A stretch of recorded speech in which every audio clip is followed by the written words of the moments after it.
The heart has its own reasons, of which reason knows nothing, meaning the reason, intellect, mind, and other critical faculties of man actually have always been limited, finite, relative, materialistic in one way or another, because intellect does not necessarily have any character, personality, or infinity about and to itself. The intellect can only help in the formulation, development, cultivation of more and more reason, knowledge, wisdom, intelligence, character, but it certainly cannot, does not, and will not provide us with any quality, virtue, significance, distinction, sovereignty, authenticity, kindness, understanding, compassion, and all the other values and virtues that we just do not have, or that we just have not been able to develop because of our own lack of concern, attitude, importance. They cannot be given to us by the intellect.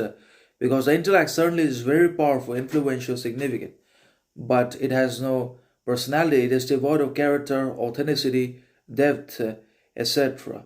So obviously, the heart is always going to be superior, greater, bigger, better than all of our other faculties, abilities, talents, minds, intellects, etc. Because it's all limited, finite, relative, anyways, and depends upon external circumstances for their development and growth, and also relies upon the other's behaviors, responses, attitudes, reactions for its progress, growth, learning. But the heart always has its own reasons for thinking, behaving, acting in certain ways, in certain actions, and for achieving, possessing, becoming that which it wants to become happens because of itself and also because of its own reasons. That the intellect, the reason knows nothing, and that means our mental faculties and analytical mind will always be limited because they have always been limited because they are made and developed that way by the universe, by the God.